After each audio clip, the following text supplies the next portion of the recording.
The pounding started soft, a dull, rhythmic thud against wood that hooked into my consciousness and dragged me up from the depths of sleep like a fish caught on a line. I lay motionless in the dark of my duplex, mind swimming, body weighted down by the bone-deep exhaustion of a 12-hour shift. The sound came again, 3 deliberate knocks, then silence. I stared at the ceiling, watching my own breath ghost upward in the frigid air. The heating unit had clicked off hours ago, and the room had settled into the kind of cold that seeps into your bones. Outside, the wind howled against the windows, rattling the glass in its frames. The forecast had warned of a winter storm, temperatures plunging into the low 20s, wind chill pushing toward zero. The pounding resumed, harder now, more insistent. I threw off the blankets and my skin erupted in goosebumps instantly. The floor was ice against my bare feet as I stumbled toward the door, grabbing my phone from the nightstand. The screen blazed 4:32 a.m. in harsh white digits. My heart kicked into a faster rhythm. Nobody knocked at this hour with good news. I flicked on the porch light and pulled the door open. Then I froze.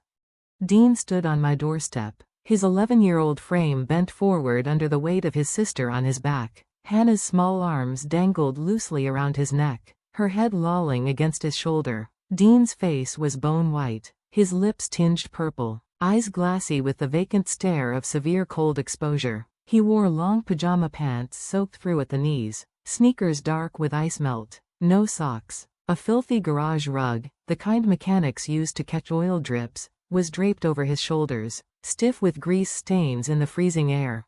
Hannah wasn't moving.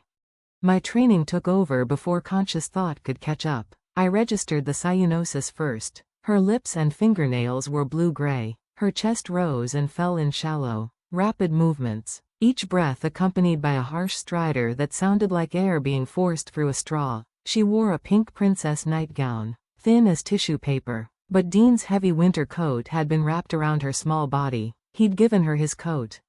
Inside, now.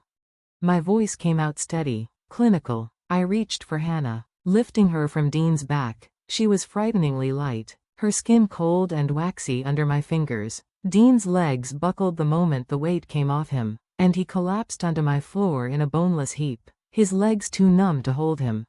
I carried Hannah to the couch, laying her down while my mind ran through protocols like a mental checklist. Hypothermia, severe, core temperature likely below 95 degrees, respiratory distress, possible croup, possible pneumonia, airway compromised. I grabbed every blanket within reach, wrapping her carefully, avoiding the extremities. Warm the core first, warm the arteries. Rapid rewarming of frozen limbs could send cold blood flooding back to the heart and trigger cardiac arrest. Her breathing was getting worse. I ran to the bathroom, yanking open the cabinet where I kept my personal medical supplies, a habit from years of night shifts and emergencies. The nebulizer was still in its box, unopened. I'd bought it 6 months ago when a patient's family couldn't afford one. Never thought I'd need it for my own niece.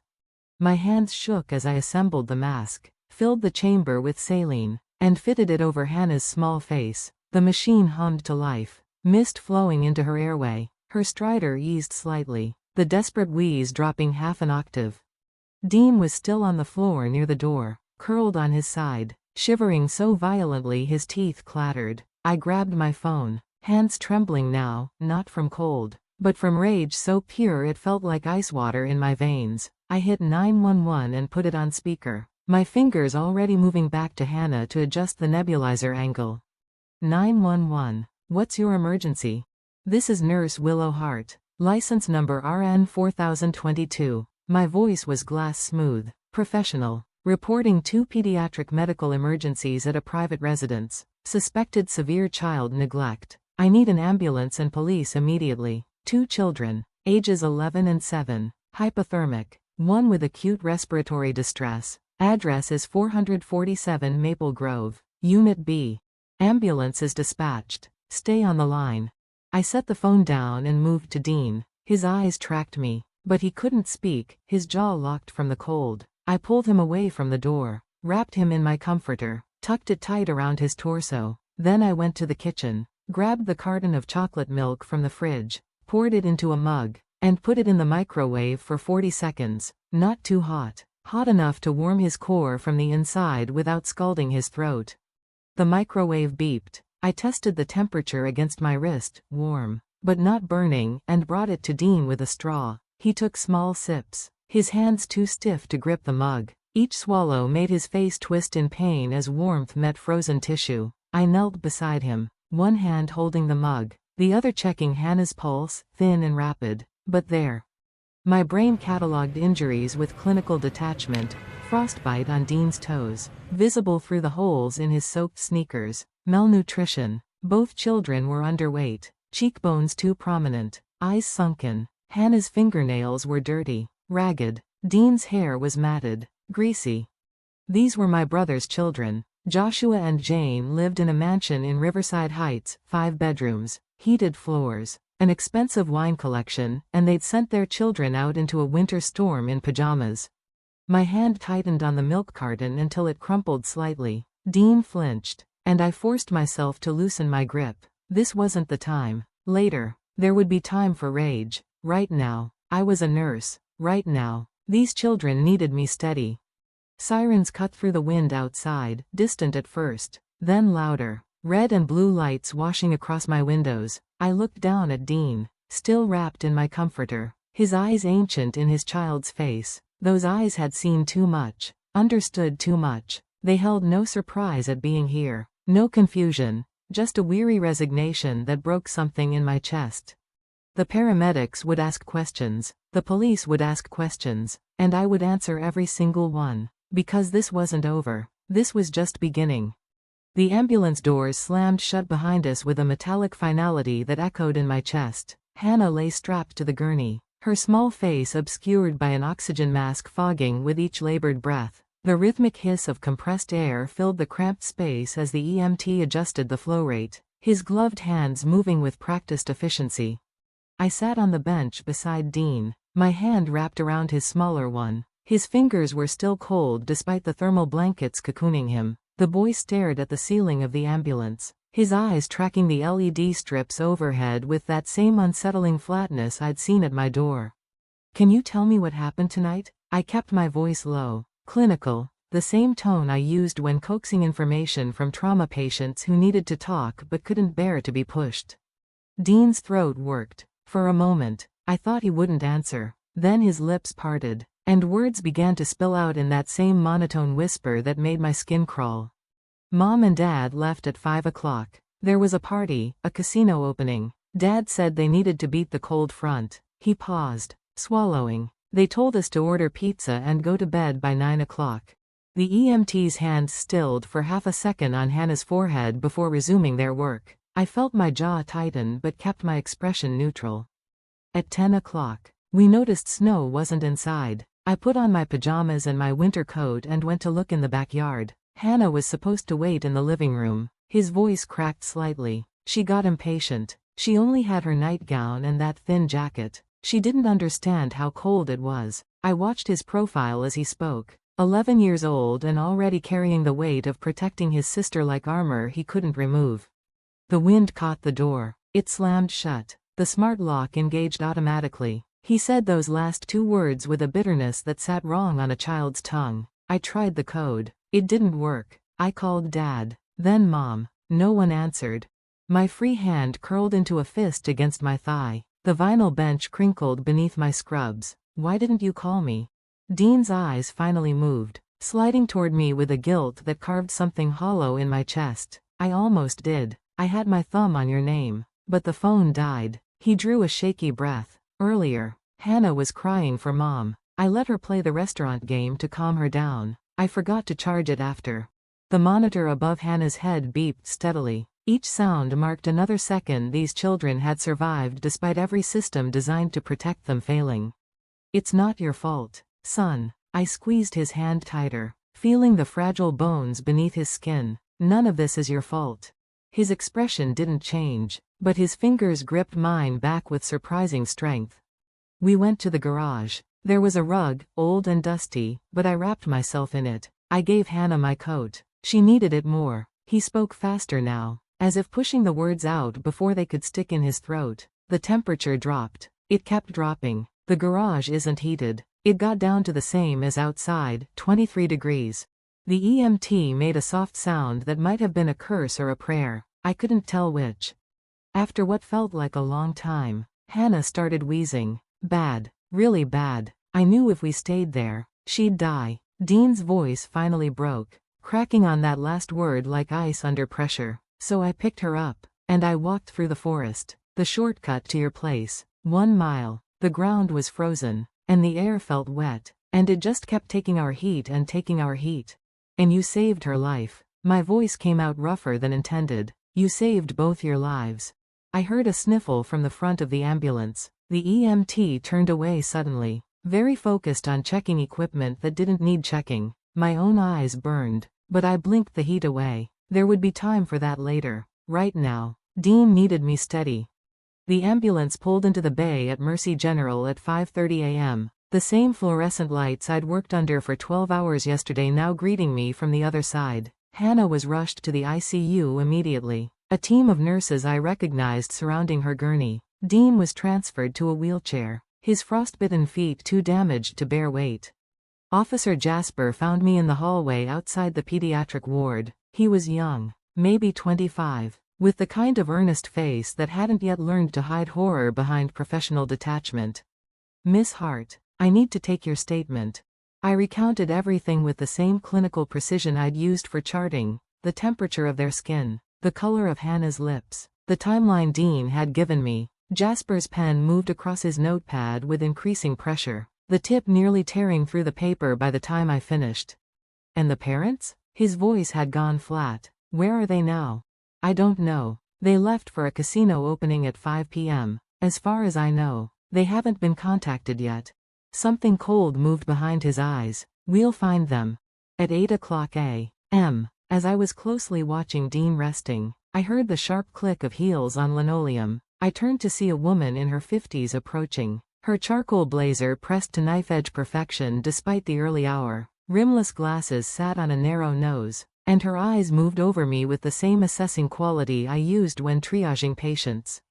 Miss Hart. She didn't offer her hand. Carla Evans, Child Protective Services. My stomach dropped. Carla moved past me into the room where Dean sat in his wheelchair, his damaged feet elevated and wrapped in sterile dressings. She observed him with the detached precision of someone conducting an inventory, her gaze cataloging every visible injury, every sign of neglect. Her pen scratched across a leather-bound notebook. After what felt like an hour, but was probably 3 minutes, she turned back to me. Miss Hart, I am Carla Evans from CPS. Her voice carried no warmth, no sympathy, only the weight of bureaucratic authority. Currently, the children are under emergency protective custody. I need to conduct a home study at your residence tomorrow. Our priority is kinship care, but safety regulations are strict. She paused, and those cold eyes pinned me in place. If your home does not meet safety and hygiene standards immediately, the children will be placed into the foster care system upon discharge. The words hit like a physical blow. My duplex was small, cluttered with the chaos of a nurse working 60-hour weeks. I had no children's furniture, no safety locks on cabinets, no funds to transform my space into something suitable for 2 traumatized kids who'd just survived the worst night of their lives. But I couldn't let her see that panic. I forced my spine straight, channeling every ounce of the composure that had carried me through codes and traumas and patients bleeding out on tables. I'll handle it. Carla's expression didn't change. She simply nodded, made another note, and walked away with that same precise clicking of heels. I stood in the hospital corridor as the sun began to rise somewhere beyond these walls I couldn't see. Around me, the familiar sounds of the morning shift change echoed: footsteps, beeping monitors, the low murmur of report being given. I'd been part of this rhythm for years, but now I was on the outside of it, looking in. In this building, my niece fought for every breath while my nephew sat in a wheelchair, his legs still numb and without feeling. Somewhere out there, my brother and his wife were sleeping off champagne and roulette losses, unaware that their children had nearly died in the cold. And tomorrow, a woman with rimless glasses and a leather notebook would judge whether I was worthy of keeping these children safe. I had less than 24 hours to become someone I wasn't sure I knew how to be. The fluorescent lights hummed overhead. Indifferent to the weight settling onto my shoulders, I pulled out my phone, already mentally cataloging what I owned that I could sell, how fast I could make it happen, whether it would be enough. It had to be enough. I turned back toward Dean's room, squaring my shoulders against the impossible task ahead. The corridor stretched before me, sterile and endless, and I walked forward anyway. The phone in my hand buzzed with a notification. I'd been expecting a response from the pawn shop on 5th Street. They'd take the diamond necklace my grandmother left me. They also told me I could bring the necklace in later this afternoon so they could assess it in person and finalize the price. I stared at the screen, the blue light washing my face in the pre-dawn corridor, and felt nothing, not grief, not regret, just the cold arithmetic of survival. I slipped the phone into my scrub pocket and turned back toward Dean's room. Through the small window in the door, I could see him in the wheelchair, his bandaged feet propped on the footrests, staring at the wall with those ancient eyes. A child who'd carried his dying sister through a frozen forest shouldn't look like that, empty, waiting, resigned to whatever came next. I wouldn't let him wait anymore.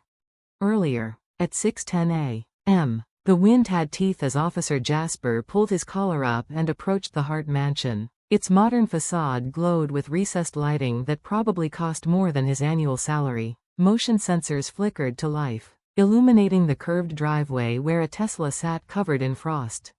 Jasper pressed the video doorbell. A soft chime echoed somewhere inside the cavernous house. He waited 10 seconds, then pressed again. The small camera lens above the button blinked red. Mr. Hart, this is Officer Jasper with the police department. We have confirmed there is no guardian at this address during hazardous weather conditions. Your children are in emergency care at Mercy General Hospital. He paused, letting the words sink into whatever device was capturing this moment. You are required to present yourselves immediately to speak with Child Protective Services. Any delay will be recorded as child abandonment. Silence. Just the whistle of wind through the decorative columns flanking the entrance. 40 miles away, Joshua Hart had been dozing in a leather chair at the high-stakes blackjack table. His chip stack diminished to a fraction of what he'd started with. Jane was somewhere near the slot machines, her 5th martini making her laugh too loud at something that wasn't funny. The notification made his stomach drop before he even opened it. Front door motion detected. He fumbled with his phone, nearly dropping it. The app loaded slowly, always slowly when you needed it fast. Then the feed appeared, 2 uniformed officers standing on his porch, one speaking directly into the camera. He didn't hear the audio, didn't need to. The rigid posture, the official gestures, the squad car visible in the driveway. He knew exactly what this was. Jane. His voice came out strangled. Jane, we need to leave now. She looked up from her drink, mascara smudged beneath her eyes. What? We just got here.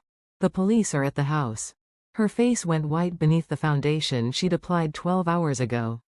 The lobby smelled like burnt coffee and anxiety. I'd just finished checking my online bank account, calculating how fast I could liquidate everything, when the automatic doors burst open at 9 o'clock sharp. Joshua came first, his expensive suit wrinkled like he'd slept in it, his hair stuck up on one side where he'd tried to smooth it down with wet fingers in the car. The Rolex caught the fluorescent light, gleaming obscenely against his pale wrist. Jane stumbled in behind him, still wearing last night's evening gown. The silk dragged on the floor, stained along the hem, reeking of gin and cigarette smoke. Where are they? Jane's voice cracked across the waiting room. Heads turned. Where are my babies? A security guard stepped forward, hand raised. Ma'am, you'll need to. I'm their mother. She lunged toward the nurse's station, heels clicking erratically. Someone tell me where my children are right now. Joshua spotted me standing near the hallway entrance. For a moment, our eyes met. I saw him calculate, watched his expression shift from panic to something sharper. He straightened his jacket and walked toward me with the confident stride of a man used to getting what he wanted. Willow. He kept his voice low, reasonable, the voice he used when he needed something. Thank God you were there. This whole thing, it's a terrible misunderstanding. I didn't move, didn't speak. He stepped closer, dropping his voice to a whisper. I know how hard nursing school was for you. Those loans, what are you carrying now? 60,000? 70? His breath smelled like alcohol and desperation. I'll pay them off. All of them. Today. Just tell the police this was an accident. My hands were shaking. I pressed them against my sides, felt the rough fabric of my scrubs ground me. You locked your children outside in 23-degree weather. We didn't lock, the smart lock malfunctioned. You know how technology is. His smile was practiced, polished. Think about it, Willow. No more debt. You could finally breathe. No. The word came out flat. Final. His smile evaporated. You're making a mistake. The only mistake was letting you near those kids for 11 years. His hand shot out and gripped my arm, fingers digging in hard enough to bruise. Listen to me very carefully. I will hire the best attorney in this state. I will strip that nursing license right off your wall. You'll never work in healthcare again. You'll. Joshua. Jane appeared at his elbow, her voice taking on that practiced sweetness she used when she wanted something. Maybe Willow just needs time to think about what's best for the children. A stable home, their own rooms, everything they're used to. She looked at me with eyes that were calculating beneath the smudged makeup. You live in a duplex, right? How many bedrooms? Something cold and sharp crystallized in my chest. I met her gaze and watched her confidence flicker. One, I said, but it's warmer than your garage. Joshua's face went purple. You self-righteous. He shoved me hard. I stumbled backward, my hip hitting the corner of a metal medical cart. The impact sent instruments clattering across the linoleum. Pain exploded through my elbow as I caught myself against the wall, my palm scraping against the rough concrete. My thick winter coat had absorbed some of the blow, but my arm throbbed where I'd connected with the cart's edge. Don't touch her. The voice was small but fierce. Dean stood, actually stood, gripping the arms of his wheelchair, his bandaged feet bare against the footrests. His face was white with pain, but his eyes burned. Don't you ever touch her. His voice cracked, rising to a scream. You left us. You left us to die, and you don't even care. Jane stared at her son like she'd never seen him before. Her mouth opened, closed. No sound came out. Security. The nurse at the station was already on the phone. We need security to the lobby immediately.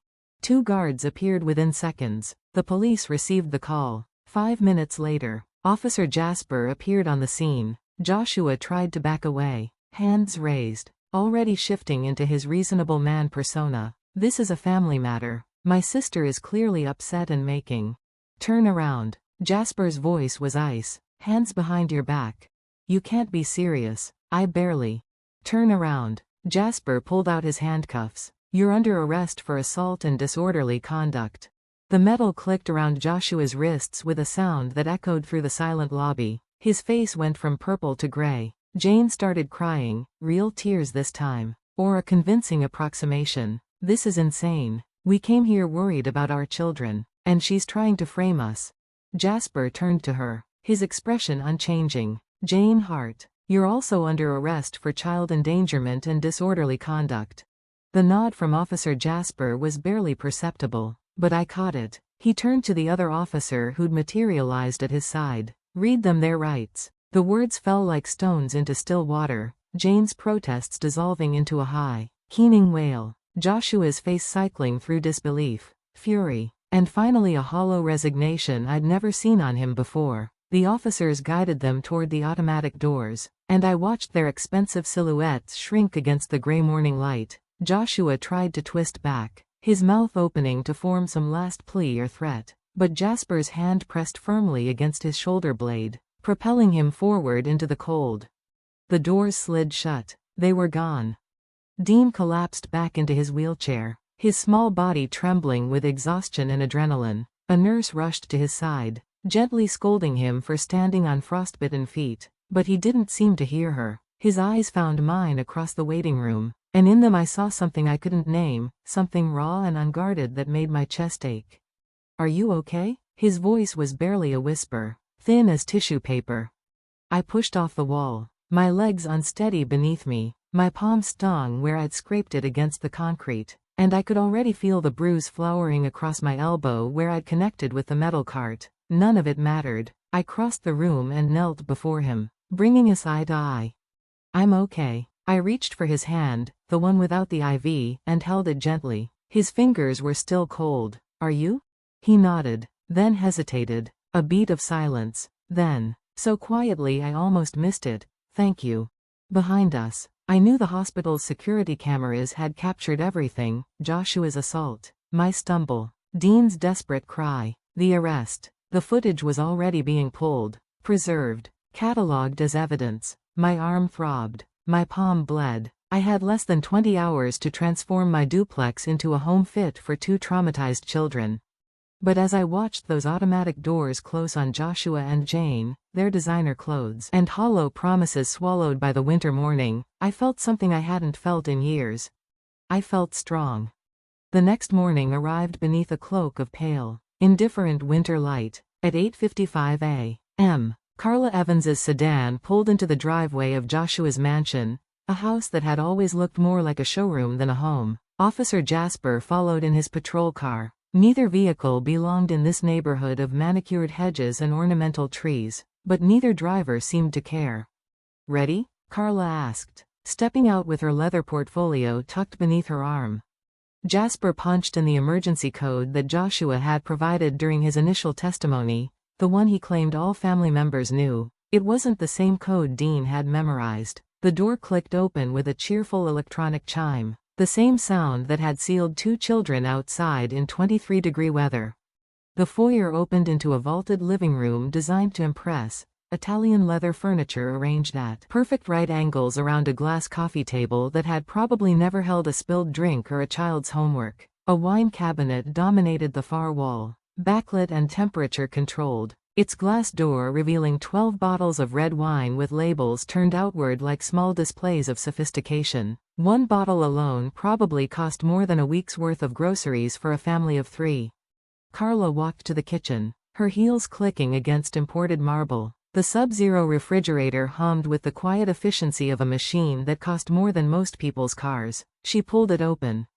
The interior light revealed 2 slices of pizza in a grease-stained box, the cheese spotted with blue mold, 3 energy drinks, a half-empty bottle of vodka, nothing else. No milk, no vegetables, no bread, no fruit, nothing that suggested children lived in this house at all. Jasper opened the pantry. A bag of stale tortilla chips, a jar of olives, that was it. Carla uncapped her pen and made a mark on her form. The scratch of ink against paper felt obscenely loud in the silence. "Second floor," she said. Dean's room sat at the end of the hallway, the door hanging slightly ajar. The walls were painted a fashionable gray, the kind of color Jane had probably selected from a magazine spread. A mattress lay directly on the hardwood floor. No frame. No box spring, just a bare-fitted sheet and a thin blanket that looked inadequate for a spring night, let alone winter. In the corner, a professional ring light stood on a tripod, its cord snaking toward an outlet. Jane's streaming setup, carefully preserved, while her son slept on the floor. Carla photographed everything methodically. The empty space where a bed should have been, the ring light dominating the corner. The closet containing 3 pairs of jeans and 4 shirts, all too small. She noted each detail with the cold precision of someone who'd seen too much to be surprised, but not enough to be numb. They threw out his bed to make room for Jane's equipment, she said, more to herself than to Jasper. His jaw tightened, but he said nothing. Hannah's room was worse, a toddler bed she'd long outgrown, her feet hanging off the end if she tried to stretch out. A pile of stuffed animals that looked like they'd been purchased in bulk and never touched. The window latch was broken, leaving a draft that made the thin curtains flutter against the glass.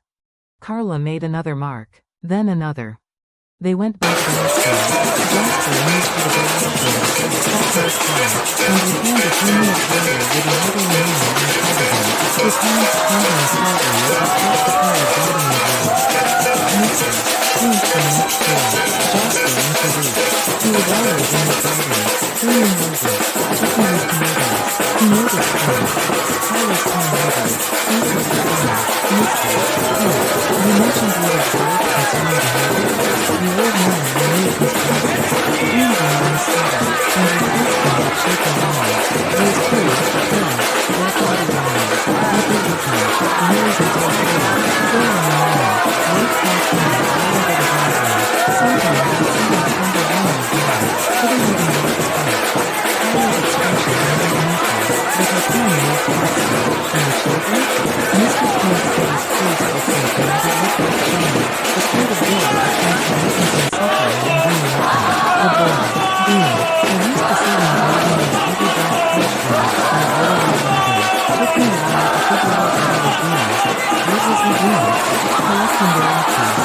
leaned into the bottle with no machines at the table. Mister, please bring it back. The mail was in. For no money I had to pay. I'd seen him and his sister sitting right there with the still vacant hospital. Clearing into Lunchables after having eaten in days. The room looked quiet. Even the expensive refrigerator seemed to stop running. I asked him about the rent. Mister, Clint continued, asked if everything was okay in dinner. He just stammered something about being too busy trying to eat dinner. He looked at Carla, then at me. That wasn't the truth, was it? No, Carla said quietly. It wasn't. She made 3 more marks on her form. When she looked up, her expression remained professionally neutral, but her knuckles had gone white around the pen. Environment unsafe, she said aloud, checking a box. Inadequate nutrition. Evidence of chronic neglect. I'm recommending immediate termination of parental custody pending criminal trial. Back at my duplex, I sat on the edge of my bed with my phone in my hand and a decision pressing down on my shoulders like a physical weight. I needed a shark, someone who could gut Joshua's legal team and make sure those kids never spent another night in that house. The name everyone whispered with equal parts fear and respect was Attorney Vance. He didn't lose. He also didn't come cheap. But I'd already started preparing for this fight.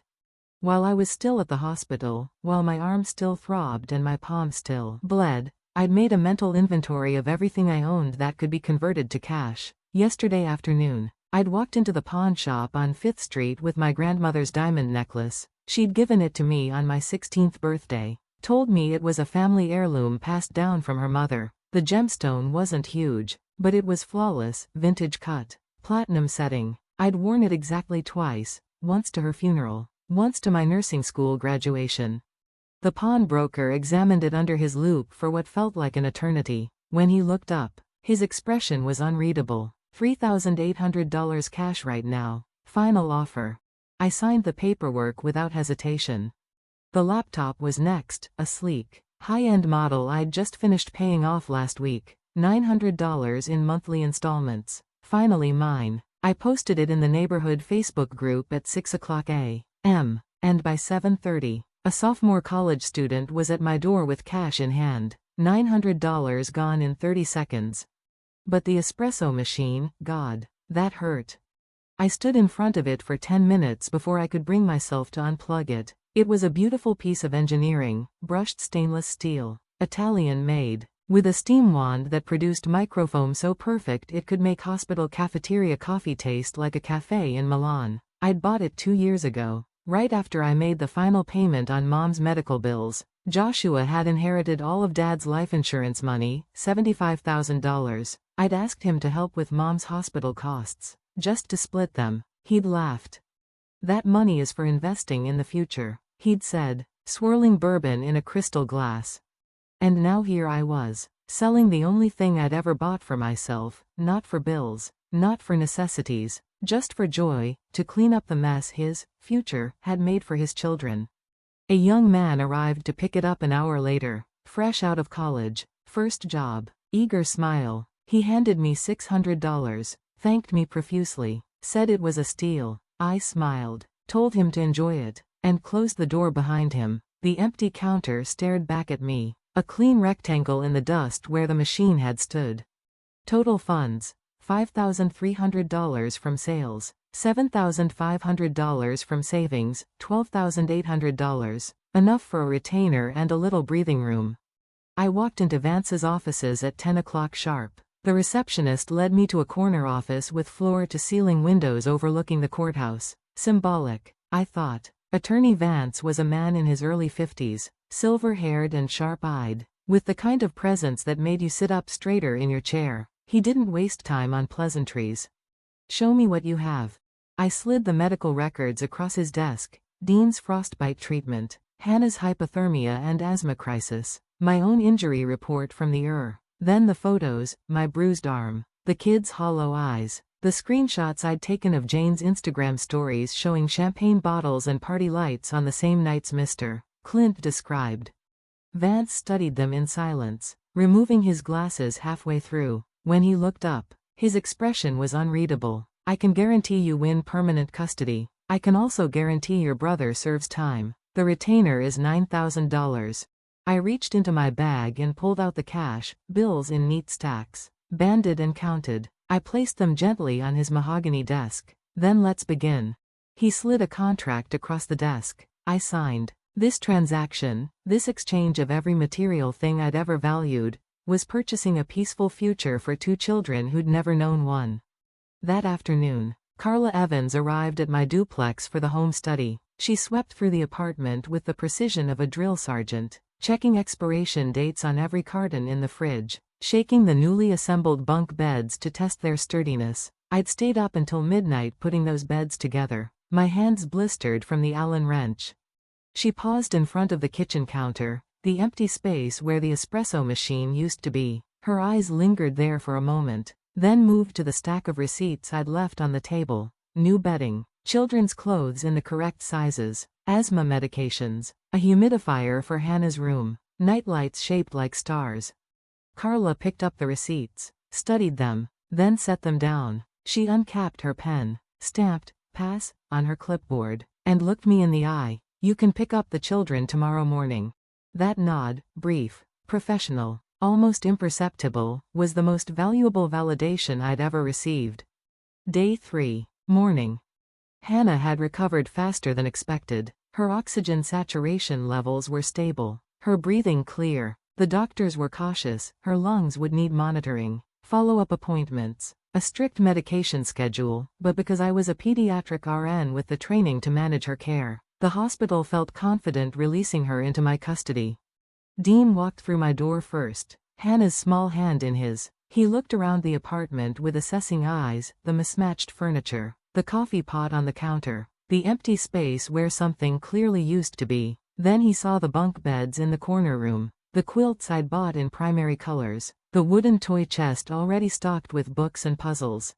His eyes wavered. He didn't cry, this kid had been trained not to, but I saw the crack in his armor, the fragile fissure in his careful composure.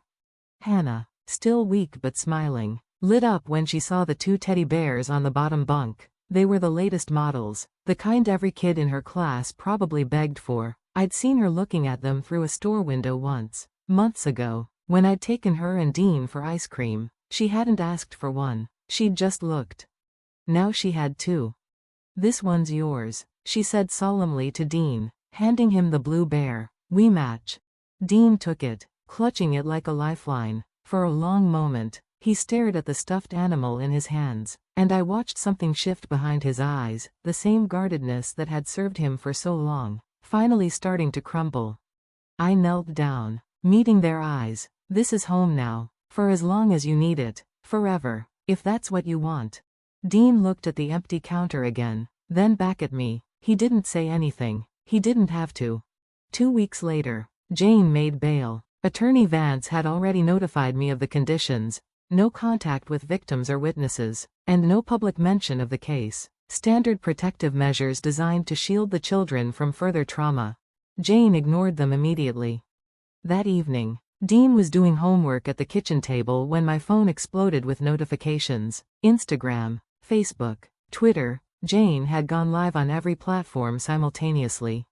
I pulled up the stream. She sat in the living room of her mother's home, eyes rimmed with carefully applied red makeup to simulate crying. The comments were already rolling in, thousands of her followers tuning in for the performance. "I need to speak my truth," Jane began, her voice trembling on cue. "I've been silent too long, and I can't let this continue. My children were taken from me by a jealous, vindictive woman who has always resented my happiness." My stomach dropped. "My sister-in-law, Willow," she continued, saying my name like a curse, "is a lonely, bitter spinster who couldn't stand to see me with a loving family. She lured my babies away with promises of toys and treats, then called the authorities with fabricated stories of neglect. The door code incident, a simple mistake. Kids forget things all the time, but she twisted it into something sinister." The comments lit up. "Jane would never neglect her children. This is clearly a custody battle. So sad. Praying for you, babe. Stay strong." But just as many read, "Who forgets their own kids outside? The aunt is a hero." Jane dabbed at her eyes with a designer handkerchief. "My children are scared and confused, being held by a woman who doesn't understand them. I'm their mother. I'm fighting to bring them home where they belong. The live stream ended. Within an hour, my social media was under siege. Messages flooded my inbox, most of them vicious. Child stealer. You're disgusting. Give those kids back to their real mom. Someone found out where I worked. The hospital's main line started ringing with angry callers demanding the kidnapper nurse be fired immediately. Security had to disconnect the phones. I sat in the break room shaking while my coworkers whispered in the hallway. Some looked at me with sympathy, others with suspicion. I could feel my carefully constructed world starting to splinter. Week 2. Day 3. The call I dreaded finally came, summons to HR immediately. I walked through the corridors feeling like I was heading to my execution, certain they were going to cut me loose to avoid the liability and bad press. I knocked on the HR director's door. Come in, Willow. Inside, I found not just the HR director, but Drive Grayson, chief of medicine, the man who'd hired me 5 years ago. A thick file sat on the desk between them. I sat down, hands folded in my lap, waiting for the blow. Dr. Grayson spoke first. We've reviewed the hospital admission records for Dean and Hannah Hart. We've also reviewed the security footage from the ER showing your brother's physical assault on you in the hallway. And we've seen the social media campaign being waged against you by Jane Hart. I nodded, throat tight. I understand if you need to. We know the truth, the HR director interrupted, her expression forged from steel. We know you did the right thing. And we're not going to let an influencer with a vendetta destroy the career of one of our best nurses. I blinked. What? Dr. Grayson slid the file toward me. The hospital's legal department has prepared a countersuit for defamation and libel. Jane Hart made specific false claims about your character and your professional conduct. She did so publicly, to an audience of over 100,000 people, causing direct harm to this institution and to you personally. We have documentation, witnesses, and video evidence to refute every claim she made. We're going to bury her, the HR director added quietly. I stared at the file, then at them. You're supporting me? Willow, Dr. Grayson said, and his voice was gentler than I'd ever heard it. You've dedicated yourself to this hospital. You've worked double shifts, covered holidays, trained new staff, and saved countless lives. When your mother was sick, you didn't miss a single shift. You're the kind of nurse we build a hospital around. So, yes, we're supporting you, unequivocally. Tears streamed down my face. They were shielding me. The final piece of the puzzle fell into place the very next afternoon. A text came from an unknown number while I was giving Hannah her nebulizer treatment. You don't know me, but I was at the party the night your nephew and niece were locked out. I need to tell you something about the door code. My heart stopped. I stepped into the hallway and called the number. A woman answered, voice hushed, nervous. I can't give my name, she said, but I was friends with Jane, and after seeing her on that live stream, lying through her teeth, I couldn't stay quiet. What happened? I asked. At the party, Joshua was showing off. He'd just installed this fancy smart lock system and wanted everyone to see how advanced it was. He pulled out his phone and demonstrated changing the code remotely, made a big deal about how secure it was. How he could control it from anywhere. Everyone went, ooh, wow, and he loved the attention. He was drunk, so proud of himself, and then he just kept drinking. I don't think he ever sent the new code to Dean. I sat down hard on the hallway floor. It wasn't an accident, I whispered. No, the woman said. It was negligence born of arrogance. I'm sorry, I should have said something sooner. You're saying it now, I told her. That's what matters. I thanked her, ended the call, and immediately forwarded the information to Attorney Vance. Vance moved with predatory speed. He subpoenaed the smart lock company's server logs, using the witness's tip as grounds. The data was damning. At 11:47 p.m. on January 14th, the code had been changed remotely via Joshua's iPhone to 8264. Dean hadn't forgotten the code. His father had changed it and never told him.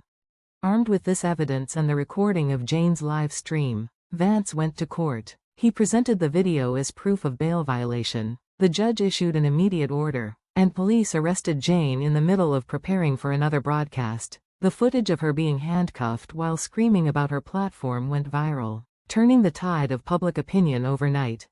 6 months later, The courtroom was packed for the trial. Jane's high-priced lawyer argued that the house was merely messy, that children forget things, that the code change was an honest mistake. But Carla Evans destroyed that defense on the stand. She described the lack of food, the mattress on the floor, the $18,000 wine cabinet in a house where children were starving.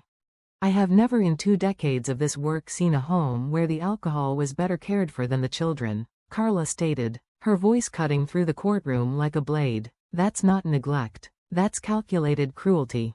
The sentencing was severe. Joshua Hart received 5 years in state prison for child endangerment and felony neglect. Jane received 2 years. Both had their parental rights terminated permanently. To avoid a crushing civil lawsuit, Joshua accepted a plea deal. He would liquidate the mansion and luxury cars to pay off debts. The remaining equity, approximately $300,000, would be transferred directly into a trust fund for Dean and Hannah, managed by me. Additionally, 40% of his future income post-incarceration would be automatically garnished for child support.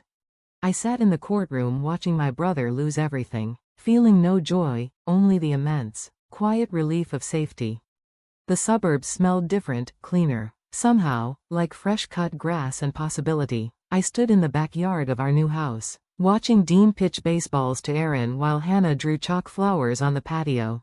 The house wasn't huge, but it was ours. 3 bedrooms, 2 bathrooms, a kitchen with enough counter space for a proper coffee maker, and a backyard big enough for a swing set and a vegetable garden. 2 years had passed since the trial. 2 years since I'd sold my grandmother's necklace and my espresso machine. The court had auctioned Joshua's mansion, and while the trust fund secured the children's future, I'd used a portion of the settlement to buy this house outright. No mortgage, no landlord, just a deed with my name on it. I'd been promoted to head nurse at Mercy General 6 months ago. The raise wasn't enormous, but it was enough. Enough for soccer cleats, art supplies, and Friday night pizza. And then there was Aaron. Dr. Aaron Mitchell. Attending physician. Cat lover. Accidental hero. He'd treated me that night in the signed the injury report that helped jail my brother, and then simply never left our orbit. What started as professional courtesy visits evolved into helping with homework, bringing takeout, and eventually becoming the father figure these kids desperately needed. A week after the kids came to live with me, once the initial chaos had settled, Hannah had asked about Snow, the cat they'd left behind. We posted flyers, though I had little hope. But miracles happen. Mr. Clint called a few days later. He had found the scrawny orange tabby shivering on his porch and had been feeding him in his garage. Aaron drove us to pick him up. When Snow meowed pitifully at the sight of Dean, the boy who had held everything together, he finally broke down and cried. Aaron put a hand on his shoulder and simply said, "He's home now. You all are." Now Snow was fat and spoiled, sleeping in sunbeams and demanding treats. Dean was 13, taller, and playing shortstop with a wicked curveball. The frostbite scars on his fingers had faded to faint white lines. Hannah was 9, her asthma fully controlled, her laughter filling the hallways that used to be so quiet. On my birthday, Dean handed me a small box wrapped in newspaper. Inside was a silver keychain engraved with the word home. "Thank you for opening the door that night," he said, his voice cracking slightly. "And thank you for selling your coffee machine for me. I knew about that for a long time." I hugged them both tight, holding my niece and nephew, my children, and feeling the weight of every sacrifice settle into something light. Every scary moment, every dollar sold, every sleepless night, it had all been worth it. I clutched the keychain, a symbol totally opposite to the cold smart lock that had started it all. We had finally found a truly safe home.